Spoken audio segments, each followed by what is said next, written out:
할렐루야. 사랑하는 성도 여러분, 4월 19일 주일입니다. 오늘도 영상을 통해서 하나님의 말씀을 대할 때 우리가 영과 진리로 예배할 수 있는 여러분들의 자리가 될 수 있기를 주님의 이름으로 축원합니다. 오늘 우리에게 주시는 하나님의 말씀은 민수기 15장 1절부터 마지막 41절까지의 말씀입니다. 민수기 15장 전체의 말씀, 시간 관계상 저와 함께 37절부터 41절까지만 봉독하겠습니다. 같이 읽습니다. 여호와께서 모세에게 말씀하여 이르시되 이스라엘 자손에게 명령하여 대대로 그들의 옷단 귀에 술을 만들고 청색 끈을 그 귀의 술에 더하라. 이 술은 너희가 보고 여호와의 모든 계명을 기억하여 준행하고 너희를 방종하게 하는 자신의 마음과 눈의 욕심을 따라 음행하지 않게 하기 위함이라. 그리하여 너희가 내 모든 계명을 기억하고 행하면 너희의 하나님 앞에 거룩하리라. 나는 여호와 너희 하나님이라. 나는 너희의 하나님이 되려고 너희를 애굽 땅에서 인도해 내었느니라. 나는 여호와 너희의 하나님이니라. 아멘. 오늘 우리가 받을 민수기 15장의 말씀은 그 본문이 위치하고 있는 위치가 좀 특이합니다. 2절에서 말씀하고 있듯이 오늘 본문은 하나님께서 주셔서 살게 할 땅에 들어갔을 때에 이스라엘 백성들이 지켜야 하는 규정들을 말씀하고 있습니다. 그런데 민수기 11장부터 17장까지에 전개되고 있는 주된 이야기는 사실은 이스라엘 자손들의 그 불평, 원망, 그들의 패역과 반란, 이러한 내용들이 주를 이루고 있습니다. 그런 점에서 오늘 말씀은 그 이야기들의 한가운데에 위치하고 있습니다. 그러니까 민수기 15장은 이스라엘 자손의 패배와 실패를 보여주는 일련의 이야기들의 그 흐름을 깨고 있는 겁니다. 왜냐하면 15장은 이스라엘 백성들이 이제 가나안 땅에 들어갔을 때 지켜야 하는 법규들을 말씀하고 있는 건데 그 내용하고 11장부터 17장까지 온통 불평하고 원망하고 패역하고 불순종하는 이야기들의 내용과는 전혀 맞지 않는다라고 하는 것이죠. 그리고 이것이 한가운데 위치하고 있어서 일련의 어떤 실패 이야기, 실패 스토리를 한가운데에서 딱 쪼개고 있다라고 하는 느낌을 우리가 받는다라고 하는 것입니다. 지난 시간까지의 이야기가 뭡니까? 14장의 이야기죠. 가나안 땅 정탐 이후에 이스라엘 백성들은 모세를 원망하고 여호수아와 갈렙을 돌로 치려고까지 했었습니다. 하나님은 분노하셨고요. 하나님은 백성들에게 40일의 날 가운데에서 하루를 1년으로 쳐서 40년 동안 가나안 땅에 들어가지 못할 것, 방황하다가 너희들은 가나안 땅에 들어가지 못할 것이다 라고 말씀하셨었죠. 일종의 사형 선고와도 같았습니다. 뒤늦게 자신들이 잘못했다고 하면서 가나안 산지로 진격해서 들어가지만 하나님도 함께 하시지 않았고 지휘관인 모세도 함께하지 않았습니다. 그러니 당연히 질 수밖에 없었죠. 대패를 하고 물러났었던 이야기가 지난번 14장의 이야기입니다. 그런데 그 이야기 바로 다음에 뜬금없이 오늘 말씀이 등장하고 있어요. 그러면서 다음 시간에 우리가 살펴보겠지만 16장에서부터는 계속 또 고라 자손들의 반역 이야기가 쭉 흘러가고 있습니다. 왜일까요? 왜 오늘 반역과 실패의 이야기 가운데 한가운데 가나안 땅에 들어가서 지켜야 될 규정 이야기를 여기다가 엉뚱하게 집어넣었을까요? 그것은 제가 보기에는 이스라엘 백성들이 이제 이 민수기의 말씀을 후손들이 읽을 때에 어떤 느낌이 들까라고 하는 점입니다. 말 그대로 자기 조상들의 실패담입니다. 그런데 11장부터 17장까지 6장에 걸쳐서 계속해서 실패 이야기를 읽는다. 우리 조상들이 실패했어도 정말 무지막지하게 실패했다라고 하는 이야기를 6장에 걸쳐서 계속 읽어 나간다라고 하는 것은 힘든 이야기인 것 같아요. 잘못한 건 사실이지만 아무리 우리 조상들이 잘못했어도 그 잘못한 이야기를 사실로 받아들이기는 해야 하는 것이지만 감정적으로는 힘든 것이죠. 우리 조상들이 하나님께 이렇게 불평했고 이렇게 원망했고 이렇게 불순종했다라고 하는 이야기를 읽어 내려간다고 하는 것이 쉽지 않죠. 그래서 아마 제가 보기에는 민수기 기자가 한번 쉬어가는 텀으로 오늘 15장을 기록한 것 같아요. 그러면서도 이스라엘 백성들이 이제 가나안 땅에 들어가게 되어지면 그때에 지켜야 되는 규례들을 오늘 15장이 말씀하고 있는데, 이 이야기는 어떤 의미일까? 그것은 바로 가나안 땅에 들어가게 될 세대들은 누구인가요? 네, 출애굽 세대는 하나님께서 지난번에 사형 선고하신 것처럼 광야에서 40년 동안 헤매다가 결국엔 다 죽게 됩니다. 여호수아와 갈렙 빼고는 다 죽죠. 그리고 가나안 땅에 들어가는 사람들은 누구입니까? 광야에서 태어난 세대들이 들어가게 됩니다. 바로 오늘 15장은 가나안 땅에 들어가서 살게 될 그들에게 미리 말씀하시는 것이라고 하는 것이죠. 실패의 이야기의 흐름을 끊고 있기도 하지만 실제로 가나안 땅에 들어가는 이들은 바로 광야에서 태어난 세대들이 들어갈 것이기 때문에 그들에게 하나님께서 당부하시고 싶은 말씀을 오늘 본문 말씀이 말씀하고 있다고 하는 점입니다. 자, 그래서 오늘 15장이 실패의 이야기 속에 뛰어드는 것은 바로 이것 때문이다라고 하는 점이죠. 오늘 본문은 결국에는 이스라엘이 가나안 땅을 이제 상속받게 될 것이라고 하는 것을 말하려고 하는 것이고, 그 상속의 그 시작점에 반드시 기억해야 할 것이 있다라고 하는 것을 오늘 말씀이 말씀하고 있다라고 하는 것입니다. 자, 그렇다면 오늘 본문으로 들어가서 오늘 본문은 몇 개의 단락들로 나누어집니다. 먼저 1절부터 16절까지는 가나안 땅에 들어갔을 때 드리는 제사에 대한 규정을 말씀하고 있어요. 특별히 예물이 동반되어지는 제사, 예배에 대해서 말씀하고 있습니다. 그리고 그 다음에 17절부터 21절까지는 가나안 땅에 들어가서 너희들이 이제 음식을 먹게 되어질 때 음식 먹을 때에 지켜야 하는 규정들을 하나님께서 일러주고 계시다고 하는 것입니다. 그리고 그 다음 22절부터 31절은 하나님의 명령을 어쩌다가 지키지 못했을 때 부지중에라고 하는 단어들이 몇 번 나오는데, 이것은 말 그대로 고의로 하나님의 명령을 어기려고 하는 어떤 의도가 없이 실수나 잘못으로 하나님의 명령을 어기게 되었을 때 너희가 어떻게 그 하나님께 지은 죄를 용서받을 것인가 라고 하는 것에 대해서 말씀하고 있어요. 그렇다면 고의로 만약에 하나님의 명령을 어겼다면 어떻게 될까요? 네, 그것은 사망입니다. 죽을 수밖에 없어요. 자, 그래서 32절부터 36절까지는 바로 그 예를 드는 겁니다. 만약 어떤 사람이 알면서도 일부러 하나님의 말씀을 지키지 않았을 때에 그러한 경우를 안식일을 예로 들어서 설명하고 있죠. 어떤 사람이 만약에 일부러 안식일을 범했을 때는 어떻게 될 것인가에 대한 예화가 32절부터 36절까지입니다. 그리고 마지막으로 37절부터 우리가 방금 읽었었죠. 37절부터 41절까지는 옷단 귀에 만드는 그 술에 대해서 규정하고 있는 부분으로 몇 개의 이러한 단락들로 오늘 본문 말씀을 나눌 수 있어요.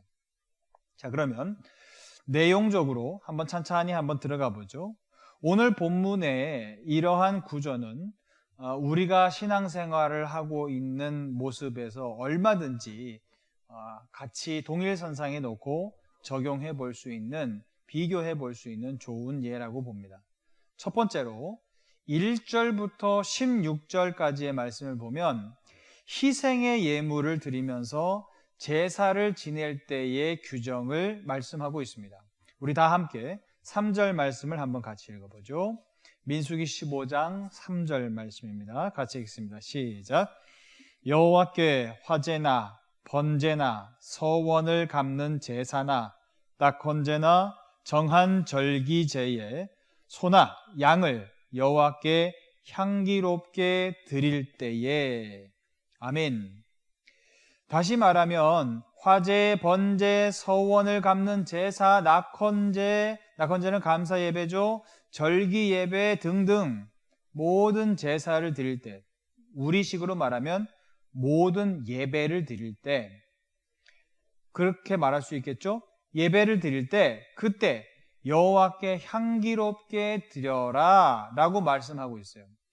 여호와께서 이제 번제니까 제물들을 대부분 제사 가운데서 태우죠. 그러니까 이 태우는 냄새가 올라가니까 여호와께 향기롭다, 이 말은 오늘날의 우리의 예배 패턴으로 바라보면 어떤 표현이 맞을까요? 그것은 바로 하나님이 기뻐하시도록 이라고 말하는 표현이 맞을 것 같아요. 그러니까 태워서 드리는 제사니까 제물이 하나님께 올라갔을 때 그 냄새가 하나님께 향기롭다라고 하는 것은 하나님이 그 제사를 기쁘게 받으셨다라고 하는 의미겠죠. 그것처럼 너희들이 이제 모든 가나안 땅에 들어가서 예배를 드릴 때는 어떻게 드리라고요? 하나님이 기뻐하시는 예배를 드려라 라고 하는 것을 말씀하고 있다라고 하는 것이죠. 여러분, 제일 먼저 그 땅에 들어갔을 때 첫 번째로 너희가 생각해야 되는 것은 무엇이냐? 그것은 바로 예배에 대해서 말씀하고 있다라고 하는 것이에요. 가나안 땅에 들어갔을 때 너희들이 항상 제일 첫 번째로 기억해야 하는 것은 바로 예배다. 다름 아닌 하나님이 기뻐하시는 예배를 제일 먼저 생각하고 그것을 가장 중요하게 생각해야 한다라고 말씀하고 있어요. 할렐루야. 하나님은 이것을 강조하고 있습니다. 출애굽 세대, 다시 말하면 14장까지 이스라엘 백성들이 무엇에서 실패했나요? 그것은 바로 하나님을 바라보기, 하나님을 경배하기, 하나님을 예배하기에서 실패했어요.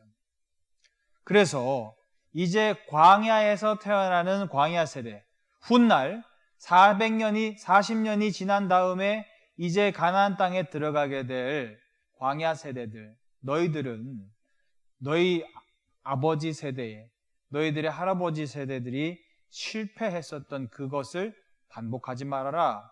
너희들이 반드시 성공해야 되는 것은 무엇이냐? 예배다라고 말씀하고 있다고 하는 점이죠.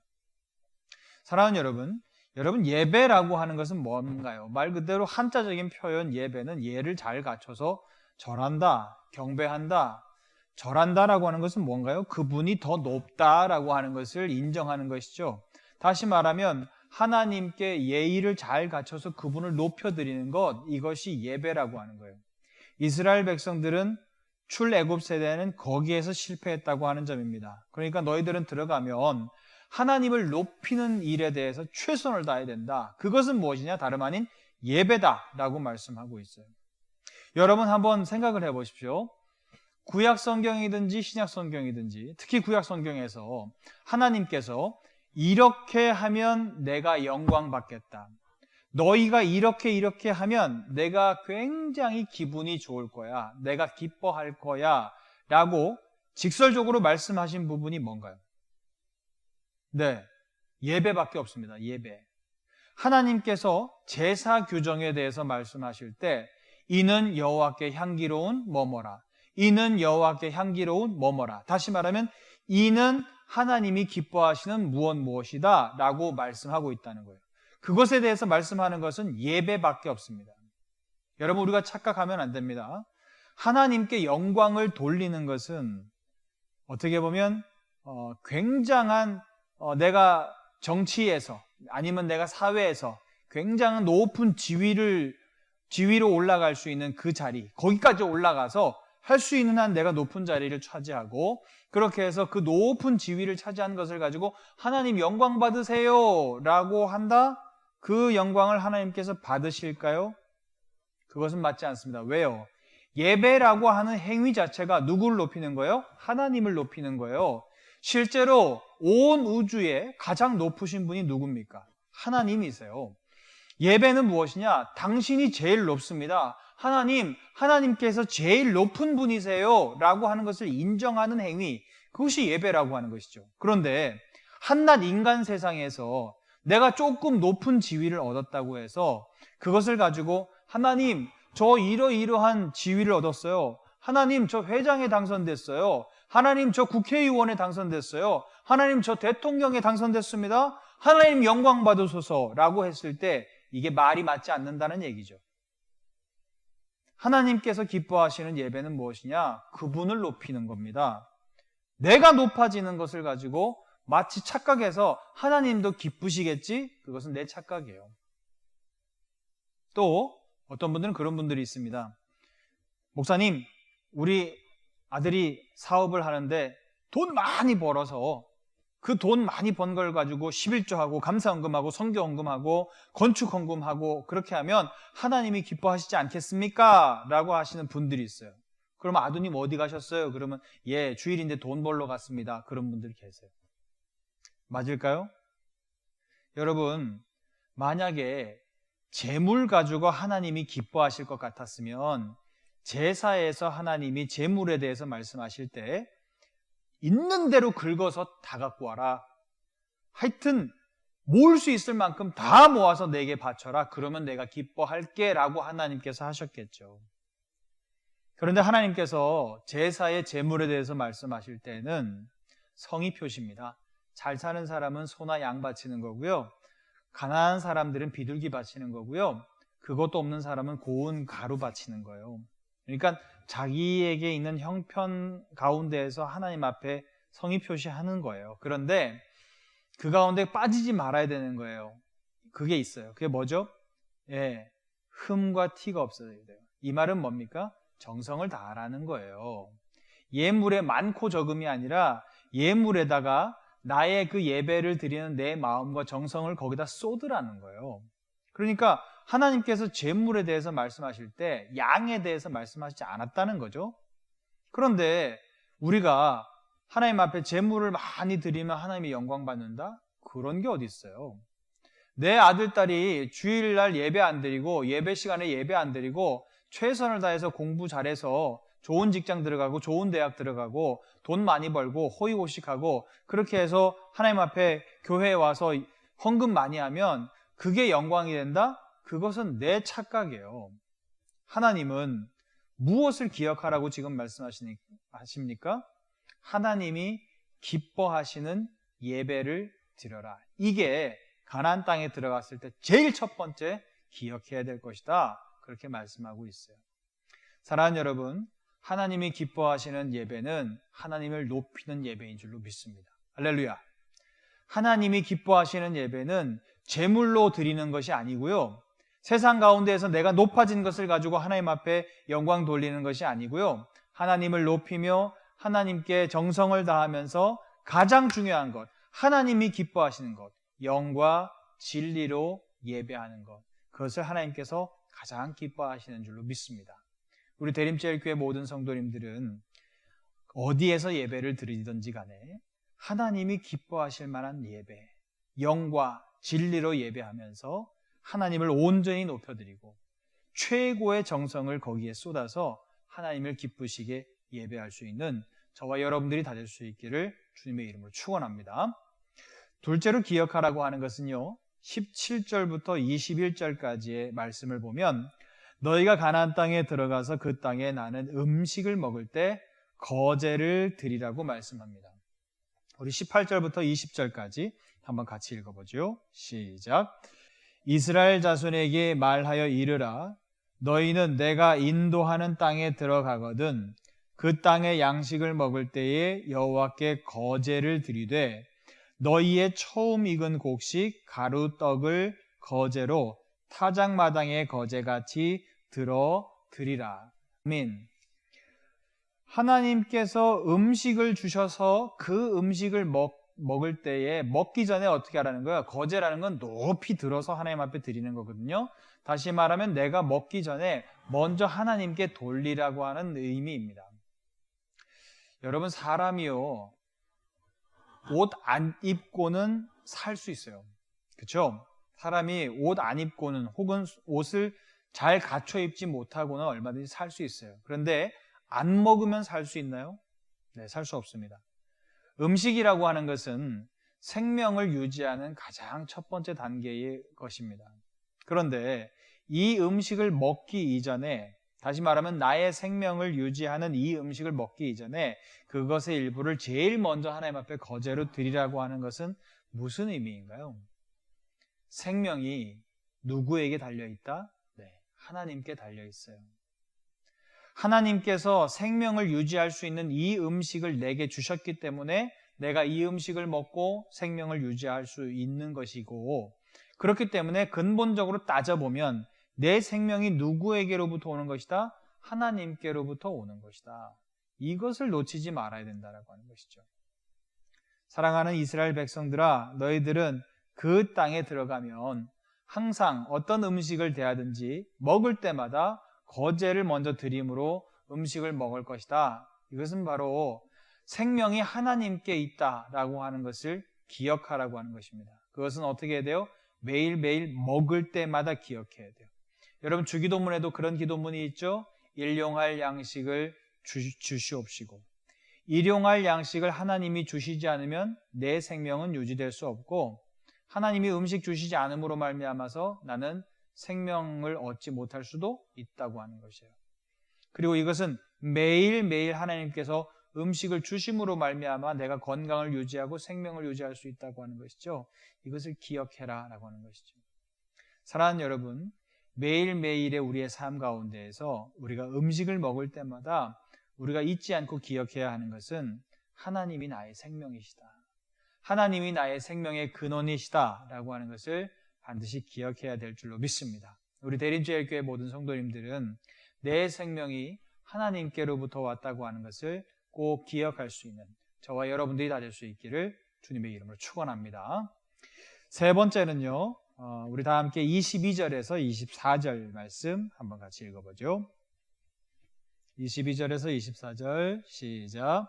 너희가 그릇 범죄하여 여호와가 모세에게 말씀하신 이 모든 명령을 지키지 못하되 곧 여호와께서 모세를 통하여 너희에게 명령한 모든 것을 여호와께서 명령한 날 이후부터 너희 대대에 지키지 못하여 회중이 부지중에 범죄하였거든 온 회중은 수송아지 한 마리를 여호와께 향기로운 화제로 드리고 규례대로 소제와 전제를 드리고 순념소 한 마리를 속죄제로 드릴 것이라.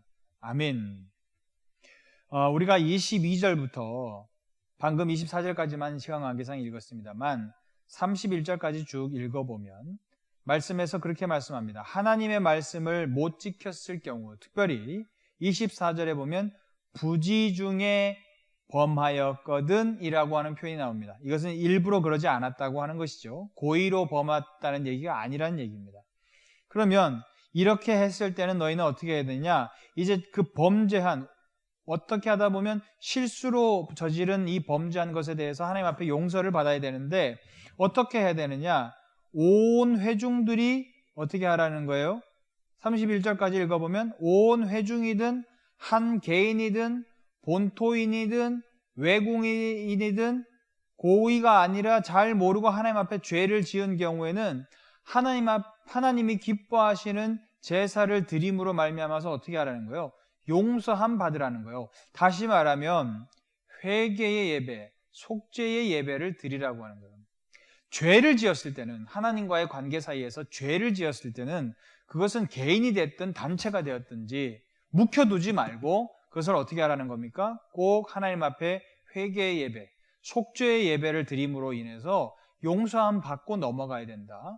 죄는 묵혀두면 안 되는 것이다 라고 하는 것을 말씀하고 있다고 하는 것이에요.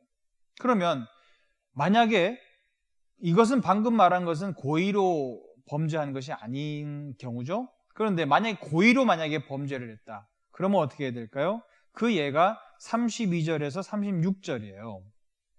거기에 보면 이렇게 말씀합니다. 이미 하나님께서 출애굽기 16장, 20장, 31장에서 안식일에 대해서 여러 번 규정을 말씀해 주셨어요. 우리가 창세기부터 민수기까지 쭉 읽어오면서 안식일에 대한 규정을 이미 3번씩이나 사실은 읽어봤다는 얘기예요. 그죠? 그러면 안식일에 대한 규정을 이미 알고 있다, 모른다? 안다는 얘기예요. 그런데도 불구하고 만약에 안식일을 범했다, 그러면 이건 뭔가요? 고의로 그렇게 했다는 거죠. 그런 자들은 어떻게 하라고요? 36절에 그렇게 말해요. 온 회중이 그를 돌로 쳐 죽여라. 그렇게 말씀합니다. 이것은요, 공동의 책임이다 라고 하는 것을 말하는 거예요. 하나님께서 이미 3번씩이나 안식일에 대한 규정을 말씀하셨고 교육하셨는데도 불구하고, 그럼에도 불구하고 안식일을 범한다라고 하는 것은, 이것은 고의로 그렇게 한다는 얘기죠. 그리고 고의로 그렇게 하는 사람의 심리는 어떤 심리인가요? 네, 이미 하나님께 대한 태도 자체가 불경하다는 얘기예요. 그 사람은. 하나님께 대한 태도 자체가 불경한 사람은 평상시에도 하나님께 대한 불경한 태도가 나타난다, 안 나타난다? 네, 나타나게 돼 있다는 거예요. 그러면 공동체 생활을 하는 가운데 그의 그 불경한 태도에 대해서 바로잡아줘야 될 이들이 누구라는 얘기입니까? 네, 온 회중, 이웃들이라는 얘기예요. 그렇게 살면 안 돼, 그렇게 하면 안 돼, 하나님께 안식일을 범하면 안 되지 라고 말할 수 있어야 된다는 거예요. 그래서 어떻게 해서든지 그 사람이 회개하고 돌이킬 수 있도록 기회를 자꾸 줘야 된다는 거죠. 그런데 그럼에도 불구하고 그가 아예 악질적으로 하나님께 고의로 안식일을 범한다? 그러면 어떻게 한다는 얘기예요? 모두가 다 돌로 쳐 죽여라. 이 말은 돌을 던지는 나도 뭐가 있다는 얘기입니까? 책임이 있다는 얘기예요. 이것을 너희들은 꼭 기억하여라 라고 말씀하고 있어요. 하나님 앞에 죄를 절대로 지으면 안 되는 것이고, 또 일부러 하나님 앞에 죄를 짓는다고 하는 것은 있을 수도 없다는 거예요. 실수는 있을 수 있지만 일부러 죄 짓는다고 하는 것은 믿음 자체도 없고 하나님을 인정하지도 않는 삶이라는 거예요. 그러한 자들이 있으면 어떻게 해야 된다? 공동이 반드시 책임지고 그 사람이 회개할 수 있도록 기회를 줘야 된다고 하는 것이죠. 자, 이렇게 3가지를 하나님께서 말씀하셨어요. 가나안 땅에 들어가게 되면, 아직까지 안 들어갔습니다. 그런데 나중에 훗날 가나안 땅에 들어가게 되면 반드시 뭐 기억해라? 예배 잘 드려야 된다. 그리고 2번째, 생명은 누구에게서 오는 것이다? 하나님께로부터 오는 것이다. 그러니까 음식 먹을 때마다 꼭 하나님께 먼저 드려라. 3번째는 어떻게 하라고요? 죄를 절대 짓지 말아라. 그리고 고의로 짓는 죄라고 하는 것은 있을 수도 없다. 그리고 공동체 가운데에서 일부러 죄 짓는 사람들이 생겨난다고 하는 것은 모든 공동체의 책임이다. 너 이거 반드시 기억해라. 하나님께서 3가지의 부류에 대해서 말씀했어요. 그런데 여러분 곰곰이 생각해 볼까요? 이 1번째, 2번째, 3번째가 신앙생활에 있어서 굉장히 깊은 내용인가요? 굉장한 노력을 기울여야 하는 건가요? 제가 보기에는 신앙생활에 있어서 가장 기본적이고 기초적인 것 같아요. 여러분 신앙생활에 있어서 예배 잘 드리는 게 제일 기본이죠. 신앙생활에 있어서 내가 예를 들어서 하나님 앞에 모든 음식이 내게로 온다. 내가 생명을 하나님 때문에 유지할 수 있다. 여러분 이것은요 가장 기초 중에 기초입니다. 그러니까 생명은 하나님께로부터 오는 거니까 음식 먹을 때마다 하나님 앞에 내가 기도해야지. 이건 기초 중에 기초죠. 또 교회 생활 가운데에서 엇나가는 사람이 있다. 잘못하는 이들이 있다. 범죄하는 이들이 있다. 그것을 일깨워주고 타일러줘야 되는 것은 신앙생활의 가장 기초적인 부분이 아니겠어요? 그런데 이 기초적인 것을 하나님께서 왜 말씀하실까? 뭐 하라는 거예요? 이게 전부라는 거예요. 여러분 이것을 기억하는 것이 중요하다는 거예요. 다 알아요. 신앙생활에서 예배가 제일 중요하다? 다 알아요 우리. 그런데 어떻게 해요? 주일을 성수하지 못해요. 신앙생활에서 생명이 하나님께 있는 것이다. 우리 다 알아요. 그런데 어떻게 해요? 생명은 하나님께로부터 오는 거 다 알면서도 내가 지키려고 했어요. 내가 건강 지키려고 했어요. 우리는 다 압니다. 죄라고 하는 것을 하나님께서 싫어하신다? 다 알아요. 그런데도 불구하고 오늘날 나의 삶을 한번 되돌아보세요. 내가 죄를 과연 그렇게 심각하게 여기고 있는 건가? 사랑하는 여러분, 우리가 그러지 못할 때가 많죠. 부지 중에 죄를 지을 수도 있지만 부지 중에 죄를 지었다면 실수니까 다시는 그런 범죄를 저지르지 말고 하나님께 더 가까이 가야지 하고 우리는 노력해야 되지만 과연 우리들의 신앙생활이 그렇게 철저하게 회개하고 돌이키는 삶인가요? 그러지 못할 때가 많이 있습니다. 이것을 어떻게 보면 하나님께서 아시는 것 같아요. 그래서 하나님께서는 오늘 37절부터 마지막 절까지 이것을 우리에게 말씀하는 거예요. 우리가 아까 읽었습니다. 어떻게 하라고요? 옷단 귀에다가 술을 만들어라. 그리고 그 술의 색깔은 뭐다? 청색이다. 청색은 하늘의 색을 의미하는 것입니다. 하나님께로부터 온 것이에요. 겉옷을 입고 있는데 주렁주렁 술을 달아놨어요. 그래서 술은 걸을 때마다 내가 행동할 때마다 이게 흔들흔들거리면서 눈에 잘 띄게 돼 있어요. 그 술을 볼 때마다 너희들은 항상 이 세 가지를 기억하여라. 이것이 전부다. 하나님 앞에 예배 잘 드려야 된다. 모든 생명은 하나님께로부터 오는 것이다. 어떻게 해야 된다고요? 죄는 절대로 짓지 말아라. 여러분 그 내용을 보면요 재밌습니다. 유대 미드라시에서는요 이 술이라고 하는 것이 바로 치치트라고 히브리어로 말합니다. 그런데 치치트라고 말할 때 유대인들은 우리가 지금 쓰는 것은 알파벳 숫자가 아니죠. 아라비아 숫자죠. 1, 2, 3, 4, 5, 6, 7, 8. 그런데 과거에 이것이야 우리가 지금 그 아라비아 숫자로 전 세계가 통일해서 쓰니까 그렇지만 과거의 유대인들은 숫자를 셀 때 자기네들의 그 히브리어 알파벳으로 숫자를 나타내서 썼습니다. 그래서 치치트라고 말할 때 치읓 발음이 나는 짜대는 숫자로 90을 의미합니다. 그리고 치라고 했으니까 이 발음이 나는 요드라고 하는 것은 숫자로 10을 말해요. 그리고 끝에 가서 치치트라고 하죠. 티읕 발음 타우는 숫자로 치면 400입니다. 그러면 90 더하기 10 100이죠. 그리고 또 90 더하기 10 치치 두 번이니까 그러면 100, 200이죠. 그리고 나중에 타우는 뭔가요? 400입니다. 그러면 합하면 얼마인가요? 600이에요. 그런데 여기에 보면 실이 총 8가닥이 들어가고요. 그리고 실마다 매듭이 5번 매듭이 주어집니다. 그러면 8 더하기 5를 하면 얼마죠? 13이죠. 숫자를 다 더해볼까요? 613. 613은 어떤 숫자인가요? 네, 율법의 규정의 개수 숫자입니다. 613가지로 이루어져 있는 율법을 말해요. 그러니까 유대 미드라시에서는 뭐라고 얘기하느냐? 하나님께서 치치트, 옷술을 달게 한 것은 바로 그런 의미라고 하는 것이죠. 흔들릴 때마다, 술이 흔들릴 때마다 너희들은 반드시 무엇을 기억해라? 하나님께서 일러주신 그 말씀을 기억해라. 613가지의 율법의 말씀을 기억해라. 율법의 내용들 가운데서 가장 소중한 것은 무엇이냐? 하나님과의 관계에 있어서 가장 소중한 것은 무엇이냐? 그것은 첫째 예배, 둘째 생명이 하나님께로부터 온다, 셋째 뭐라고요? 죄 문제를 해결하여라 라고 하는 것이죠. 이것을 하나님께서는 기억하게 하시려고 오늘 옷 단 귀에다가 술을 만들어서 달아라 라고 말씀하고 있어요. 사랑하는 여러분, 제가 입버릇처럼 말하는 게 있습니다. 은혜는 잘 받았습니다 라고 인사하는 것이 아니라 은혜는 기억하는 것입니다. 할렐루야. 목사님 은혜 받았습니다. 목사님 설교 말씀에 은혜 잘 받았습니다. 그렇게 인사해 주시는 건 목사로서 보람되고 감사하기도 합니다. 그런데 하나님께서 기대하시는 것은 뭐라고요? 목사의 입술을 통해서 주신 하나님의 말씀이다 라고 하는 것을 믿는다고 한다면 그 말씀을 어떻게 해야 된다고요? 기억하라는 것이죠.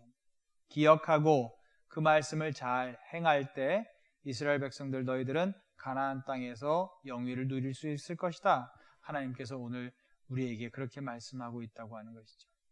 사랑하는 여러분, 우리 대림제일교회는 우리의 옷에 하나님의 말씀을 기억하는 장치를 달아야 됩니다. 목사님 그럼 어떻게 할까요? 저희들도 옷에다가 술을 달을까요? 아니요. 우리가 옷을 매일 입을 때마다 하나님께서 우리에게 옷을 입으시라고 하는 의미는 뭘까라고 하는 것이죠. 그것을 반드시 기억하라고 하는 것이죠. 내가 옷을 입고 잘 차려입고 어디를 나간다라고 하는 것은 나는 하나님의 말씀을 기억하는 사람이다. 어디를 가서든지 나는 하나님의 말씀을 기억하며 살아가야 되는 사람이다 라고 하는 것을 잊지 말라고 하시는 하나님의 말씀이 오늘 본문 말씀에 담겨 있는 줄로 믿습니다. 우리 대림제일교회 성도 여러분들께서는 바로 옷을 입을 때마다, 아침에 옷을 입을 때마다 하나님, 오늘도 내가 말씀을 입습니다. 오늘도 내가 하나님의 말씀을 기억합니다. 하나님께서 내게 주셨던 은혜를 기억합니다 라고 고백하면서 나아가실 수 있는 저와 여러분들 되셔서 하나님께서 오늘 가장 하나님과의 관계 속에서 중요하게 여기시는 것, 예배, 그리고 생명의 문제, 죄의 문제, 이것에 대해서 온전히 은혜를 누릴 수 있는 우리 모든 대림제일교회 여러분들 되시기를 주님의 이름으로 축원합니다. 기도하겠습니다. 하나님 아버지, 오늘도 말씀을 통하여서 귀한 깨달음을 얻습니다. 하나님과의 관계 속에서 하나님께서 가장 영광 받으시는 것은 예배라고 하였사오니 예배에 생명을 걸 수 있는 저희들 되게 도와주옵소서. 일용할 양식을 주실 때마다, 그 음식을 먹을 때마다 생명이 하나님께로부터 옴을 늘 잊지 않는 우리가 되게 하여 주옵소서. 어디를 가서 살든지 간에 하나님께서 죄의 문제에 대해서 굉장히 예민하시다고 하는 것, 우리가 죄 용서받지 못하면 하나님 나라에 갈 수 없다고 하는 것, 이것을 반드시 기억하게 하셔서 우리 대림제일교회 모든 성도님들은 오늘 하루를 살아내는 삶 가운데에서도 내 몸의 매무새를 맞출 수 있는 옷을 입는 그 가운데에서도 하나님의 말씀을 기억하고 덧입을 수 있는 우리 모든 성도님들 될 수 있도록 하나님 인도하여 주옵소서. 감사드리며 예수님의 이름으로 기도하옵나이다. 아멘.